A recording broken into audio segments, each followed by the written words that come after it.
नमस्कार। आकाशवाणी से प्रस्तुत है समाचार प्रभात।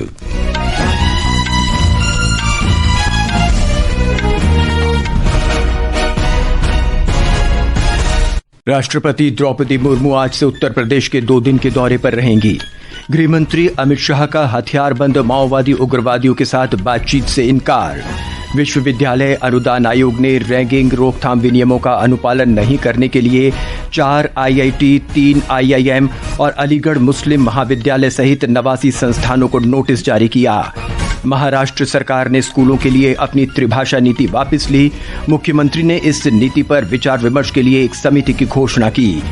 5 साल बाद कैलाश मानसरोवर यात्रा आज से शुरू। IAEA प्रमुख ने कहा, अमेरिकी हवाई हमलों के बावजूद ईरान कुछ महीनों में यूरेनियम संवर्धन फिर से शुरू कर सकता है। और बैडमिंटन में आयुष शेट्टी ने अपना पहला अमेरिकी ओपन खिताब जीता। तन्वी शर्मा उपविजेता रहीं। समाचार प्रभात के साथ मैं नवीन सक्सेना। राष्ट्रपति द्रौपदी मुर्मू आज से उत्तर प्रदेश के 2 दिन के दौरे पर रहेंगी। हमारे संवाददाता ने बताया है कि वो बरेली में भारतीय पशु चिकित्सा अनुसंधान संस्थान के दीक्षांत समारोह में भाग लेने के अलावा कई अन्य कार्यक्रमों में भी शामिल होंगी। उत्तर प्रदेश दौरे के पहले दिन राष्ट्रपति द्रौपदी मुर्मू बरेली में भारतीय पशु चिकित्सा अनुसंधान संस्थान के 11वें दीक्षांत समारोह में शामिल होंगी। कार्यक्रम में हिस्सा लेने के बाद राष्ट्रपति गोरखपुर के लिए रवाना होंगी। गोरखपुर में वह प्रमुख 3 संस्थानों के कार्यक्रमों में हिस्सा लेंगी और 2 दिनों में सड़क मार्ग से शहर में करीब 129 किलोमीटर की दूरी तय करेंगी। राष्ट्रपति आज गोरखपुर एम्स के दीक्षांत समारोह में हिस्सा लेंगी, जहाँ वह मेधावी छात्र छात्राओं को पदक प्रदान करेंगी। अगले दिन राष्ट्रपति सुबह उत्तर प्रदेश के पहले महायोगी गुरु गोरखनाथ आयुष विश्वविद्यालय का उद्घाटन करेंगी। दोपहर में वह सोनबरसा में महायोगी गोरखनाथ विश्वविद्यालय के आरोग्य धाम परिसर में शैक्षणिक ब्लॉक, ऑडिटोरियम और पंचकर्म केंद्र का उद्घाटन करेंगी और गर्ल्स हॉस्टल की आधारशिला रखेंगी। ओम अवस्थी, आकाशवाणी समाचार, लखनऊ। गृहमंत्री अमित शाह ने कहा है कि हथियारबंद माओवादियों से कोई बातचीत नहीं की जाएगी। उन्होंने तेलंगाना के निजामाबाद में किसान सम्मेलन को संबोधित करते हुए कहा कि आदिवासियों, पुलिसकर्मियों और सुरक्षा कर्मियों की हत्या करने वालों से कोई बात नहीं हो सकती। गृहमंत्री ने वामपंथी उग्रवादियों से हथियार छोड़कर मुख्य धारा में शामिल होने का आह्वान किया। सारे लोग हथियार छोड़ दो और सरेंडर करो, मगर सरेंडर नहीं करेंगे तो हमने तय किया है 31 मार्च 2026 के पहले इस देश से नक्सलवाद को हम समाप्त कर देंगे। हमारी सरकार का नीति है, जिनके हाथ में हथियार है उनसे कोई बातचीत नहीं होगी। प्रधानमंत्री नरेंद्र मोदी ने कहा है कि स्वास्थ्य से लेकर सामाजिक सुरक्षा तक देश सभी क्षेत्रों में तेजी से आगे बढ़ रहा है। आकाशवाणी से मन की बात कार्यक्रम में श्री मोदी ने कहा कि आज देश की जनता किसी न किसी प्रकार की सामाजिक सुरक्षा का लाभ ले रही है। प्रधानमंत्री ने विश्व स्वास्थ्य संगठन की रिपोर्ट का उल्लेख किया, जिसमें भारत को आंखों की बीमारी ट्रैकोमा से मुक्त घोषित किया गया है। आप में से बहुत से लोगों ने आंखों की एक बीमारी के बारे में सुना होगा, ट्रैकोमा। ये बीमारी बैक्टीरिया से फैलती है। एक समय था जब ये बीमारी देश के कई हिस्सों में आम थी। ध्यान नहीं दिया जाए तो इस बीमारी से धीरे धीरे आंखों की रोशनी तक चली जाती थी। हमने संकल्प लिया कि ट्रैकोमा को जड़ से खत्म करेंगे और मुझे आपको ये बताते हुए बहुत खुशी है कि विश्व स्वास्थ्य संगठन ने भारत को ट्रैकोमा फ्री घोषित कर दिया है। आपातकाल का उल्लेख करते हुए प्रधानमंत्री ने कहा कि जिन लोगों ने देश में आपातकाल लगाया, उन्होंने न केवल संविधान की हत्या की बल्कि न्यायपालिका को भी गुलाम बनाने के प्रयास किए। भारत के लोकतांत्रिक इतिहास के सबसे काले अध्यायों में से एक के रूप में याद किए जाने वाले आपातकाल के 50 साल पूरे होने पर देश भर में कई कार्यक्रम आयोजित किए जा रहे हैं। इस दौरान आंतरिक सुरक्षा व्यवस्था अधिनियम मीसा के अंतर्गत जेल में बंद लोगों को सम्मानित किया जाएगा। हमने वरिष्ठ पत्रकार बलबीर दत्त से बात की, जिन्होंने आपातकाल के काले दिनों के दौरान अपने अनुभव साझा किए। 26 जून 1975 को 8 बजे का हिंदी न्यूज बुलेटिन में इंदिरा गांधी बोल रही थी। वो समझ में आया तब कि देश में इमरजेंसी लगा दी गई है। उसके बाद ये बताया गया कि सेंसरशिप लागू कर दिया गया है, तो आप कोई भी समाचार बिना संवाद अधिकारी को दिखलाए बिना आप छाप नहीं सकते। जयप्रकाश नारायण के अलावा बाकी भी अपोजिशन के जो बड़े लीडर थे, जैसे अटल बिहारी वाजपेयी, चरण सिंह, मोरारजी देसाई गिरफ्तार कर लिए गए और आम लोगों को पता ही नहीं था कि इन बड़े नेताओं को भी गिरफ्तार कर लिया गया है। विश्वविद्यालय अनुदान आयोग यूजीसी ने रैगिंग रोकथाम विनियमों का अनुपालन नहीं करने के लिए 4 भारतीय प्रौद्योगिकी संस्थानों आईआईटी, 3 भारतीय प्रबंधन संस्थानों आईआईएम और अलीगढ़ मुस्लिम विश्वविद्यालय सहित देश के 89 संस्थानों को नोटिस जारी किया है। एक रिपोर्ट। रैगिंग संबंधी यूजीसी विनियम 2009 के अनुसार इससे संबद्ध प्रत्येक संस्थान को छात्रों का अनुपालन आश्वासन और रैगिंग विरोधी आश्वासन पत्र जमा कराना आवश्यक है। नोटिस के अनुसार इन संस्थानों ने बार बार कहने के बावजूद विद्यार्थियों से लिखित में अनिवार्य रैगिंग रोधी वचनबद्धता और संस्थानों से अनुपालन वचनबद्धता प्रस्तुत नहीं की है। रैगिंग संबंधी यूजीसी विनियम 2009 का अनुपालन सभी उच्च शिक्षण संस्थानों के लिए अनिवार्य है। नियमों का उल्लंघन करने वाले 4 आईआईटी संस्थानों की सूची में बॉम्बे, खड़गपुर, पलक्कड़ और हैदराबाद शामिल हैं, जबकि आईआईएम संस्थानों में बॉम्बे, रोहतक और तिरुचिरापल्ली के नाम शामिल हैं। अन्य उल्लेखनीय संस्थानों में एम्स रायबरेली और दिल्ली के अलावा आंध्र प्रदेश और हरियाणा में राष्ट्रीय डिजाइन संस्थान के नाम शामिल हैं। समाचार कक्ष से अलका सिंह। महाराष्ट्र सरकार ने स्कूलों के लिए त्रिभाषा नीति वापस ले ली है।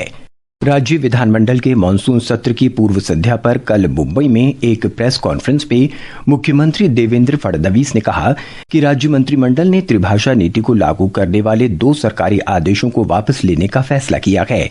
श्री फडणवीस ने बताया कि राज्य के पूर्व मुख्यमंत्री उद्धव ठाकरे ने कक्षा 1 से 12 तक त्रिभाषा नीति लागू करने के लिए डॉक्टर रघुनाथ माशेलकर समिति की सिफारिशों को स्वीकार कर लिया था और नीति कार्यान्वयन के लिए एक अलग समिति का गठन किया था। ब्यौरा हमारी संवाददाता से। महाराष्ट्र विधानमंडल के मॉनसून सत्र से पहले मुख्यमंत्री देवेंद्र फडणवीस ने घोषणा की है कि प्राथमिक विद्यालयों में तीसरी भाषा के रूप में हिंदी को शामिल करने से संबंधित 16 अप्रैल और 17 जून को जारी किए गए शासकीय निर्णय रद्द कर दिए गए हैं। पहले जीआर से कक्षा 1 से 5 तक के छात्रों के लिए हिंदी को अनिवार्य तीसरी भाषा बनाया गया था, जबकि दूसरे जीआर के अनुसार यह छात्रों के लिए वैकल्पिक तीसरी भाषा होती। मुख्यमंत्री ने यह भी कहा है कि प्राथमिक कक्षाओं के लिए 3 भाषा नीति की समीक्षा करने के लिए एक समिति बनाई जाएगी। इस बीच महाराष्ट्र विधानमंडल का मानसून सत्र आज मुंबई में शुरू होगा। प्रार्थना, आकाशवाणी समाचार, मुंबई। लोकसभा अध्यक्ष ओम बिरला आज हिमाचल प्रदेश में धर्मशाला के तपोवन में राष्ट्रमंडल संसदीय संघ सीपीए संघ के जोन 2 के वार्षिक सम्मेलन का उद्घाटन करेंगे। इस जोन में दिल्ली, हरियाणा, हिमाचल प्रदेश और पंजाब जैसे राज्य तथा केंद्र शासित प्रदेश जम्मू कश्मीर शामिल हैं। इस सम्मेलन का उद्देश्य समकालीन समय में लोकतांत्रिक संस्थानों को सशक्त बनाना, श्रेष्ठ कार्यप्रणालियों को साझा करना और शासन तथा विधायी कार्य के लिए नवाचारी तरीकों को तलाशने संबंधी एक महत्वपूर्ण मंच के रूप में सेवा प्रदान करना है। भारतीय जनता पार्टी ने अपने तेलंगाना प्रदेश अध्यक्ष और राष्ट्रीय परिषद के चुनाव के लिए अधिसूचना जारी कर दी है। अधिसूचना के अनुसार आज दोपहर 2 बजे से शाम 4 बजे तक नामांकन स्वीकार किए जाएंगे और शाम 4 बजे से 5 बजे के बीच नामांकन वापस लिए जा सकेंगे। ये समाचार आकाशवाणी से प्रसारित किए जा रहे हैं। ताज़ा समाचार जानने के लिए आप हमारे social media handle x@AIR news Hindi को फॉलो कर सकते हैं। समाचार प्रभात में आपका फिर स्वागत है। कैलाश मानसरोवर यात्रा 5 वर्षों के बाद आज से शुरू हो रही है। कोरोना महामारी के कारण वर्ष 2020 में इस यात्रा को स्थगित कर दिया गया था। विदेश मंत्रालय के अनुसार ये यात्रा जून, जुलाई और अगस्त महीने में जारी रहेगी। कैलाश पर्वत भगवान शिव का निवास स्थान माना जाता है। सिक्किम सरकार तीर्थयात्रियों की सुरक्षा सुनिश्चित करने के लिए सभी तरह के बुनियादी ढांचों का विस्तार कर रही है। आकाशवाणी का समाचार सेवा प्रभाग फोन इन कार्यक्रम पब्लिक स्पीक में आज रात 9:30 बजे मानसिक समस्याओं की आरंभिक पहचान और निदान विषय पर परिचर्चा प्रसारित करेगा। नई दिल्ली के अखिल भारतीय आयुर्विज्ञान संस्थान एम्स के मनोचिकित्सा विभाग में प्रोफेसर और न्यूरोमॉड्यूलेशन एवं मानसिक स्वास्थ्य उत्कृष्टता केंद्र में के प्रभारी डॉक्टर नंद कुमार इस परिचर्चा में भाग लेंगे। श्रोता रात 9:30 बजे कार्यक्रम के दौरान टेलीफोन और व्हाट्सएप पर प्रश्न पूछ सकते हैं। विदेश मंत्री सुब्रमण्यम जयशंकर आज से 3 दिन की आधिकारिक यात्रा पर अमेरिका जाएंगे। वो वहां के विदेश मंत्री मार्को रूबियो के निमंत्रण पर कल होने वाली क्वाड समूह के विदेश मंत्रियों की बैठक में भाग लेंगे। डॉक्टर जयशंकर आज न्यूयॉर्क में संयुक्त राष्ट्र मुख्यालय में the human cost of terrorism विषय पर एक प्रदर्शनी का भी उद्घाटन करेंगे।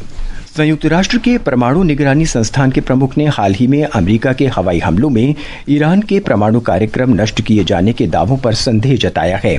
एक टीवी चैनल्स को दिए साक्षात्कार में अंतर्राष्ट्रीय परमाणु ऊर्जा एजेंसी IAEA के महानिदेशक राफेल ग्रासी ने कहा कि अभी भी ईरान के पास कुछ महीनों के भीतर यूरेनियम संवर्धन फिर से शुरू करने की क्षमता है। उन्होंने कहा कि अमेरिकी हवाई हमलों से इसे काफी नुकसान हुआ था, लेकिन ये पूरी तरह से नष्ट नहीं हो पाया था। और अब खेल जगत की खबरों के साथ हैं मृगनैनी पांडे।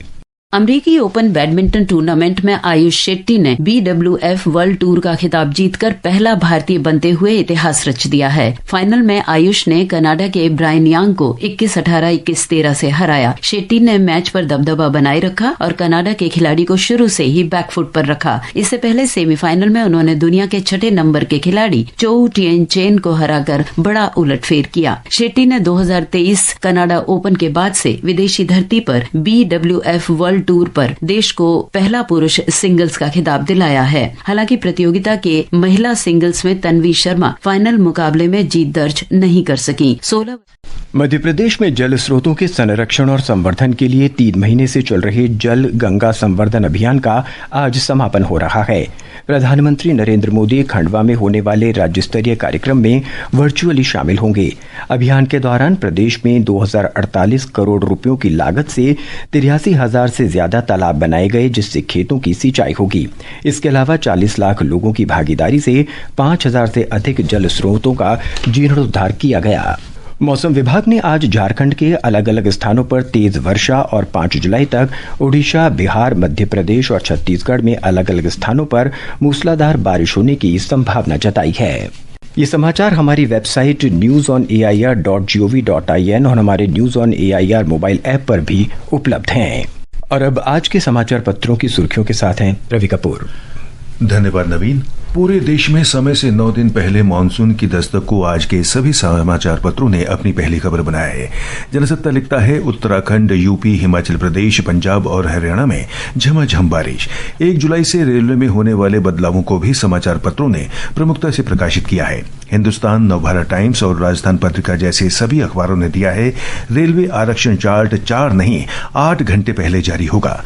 कल से क्रेडिट कार्ड भुगतान, ऑनलाइन वॉलेट जैसे जरूरी कामों के नियम बदले जाएंगे। कहीं मिलेगी सुविधा और कहीं बढ़ेगा भार। इस खबर को सभी समाचार पत्रों ने अपने मुख्य पृष्ठ पर जगह दी है। देश में 16 साल बाद अगले वर्ष 1 अप्रैल से जनगणना शुरू होने को भी समाचार पत्रों ने अपनी खबर बनाया है। राजस्थान पत्रिका लिखता है 32 सवालों से तैयार होगी देश की कुंडली। राष्ट्रीय सहारा के अनुसार जनगणना की शुरुआत घरों की गिनती के साथ होगी। पीढ़ियों को बचाना है तो पेड़ लगाना है। प्रधानमंत्री नरेंद्र मोदी के मन की बात के 123वें एपिसोड में इस कथन को लोक संस्कृति ने अपने पहले पन्ने पर प्रधानमंत्री के चित्र के साथ प्रकाशित किया है। और अंत में मुख्य समाचार एक बार फिर। राष्ट्रपति द्रौपदी मुर्मू आज से उत्तर प्रदेश के 2 दिन के दौरे पर रहेंगी। गृहमंत्री अमित शाह का हथियारबंद माओवादी उग्रवादियों के साथ बातचीत से इनकार। विश्वविद्यालय अनुदान आयोग ने रैगिंग रोकथाम विनियमों का अनुपालन नहीं करने के लिए 4 IIT, 3 IIM और अलीगढ़ मुस्लिम विश्वविद्यालय सहित 89 संस्थानों को नोटिस जारी किया। महाराष्ट्र सरकार ने स्कूलों के लिए अपनी त्रिभाषा नीति वापस ली। मुख्यमंत्री ने इस नीति पर विचार विमर्श के लिए एक समिति के गठन की घोषणा की। कैलाश मानसरोवर यात्रा 5 साल बाद आज से फिर शुरू। IAEA प्रमुख ने कहा अमेरिकी हवाई हमलों के बावजूद ईरान कुछ महीनों में यूरेनियम संवर्धन कार्यक्रम फिर से शुरू करने में सक्षम।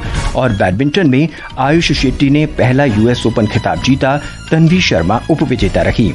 इसके साथ ही समाचार प्रभात का ये अंक समाप्त हुआ। नमस्कार।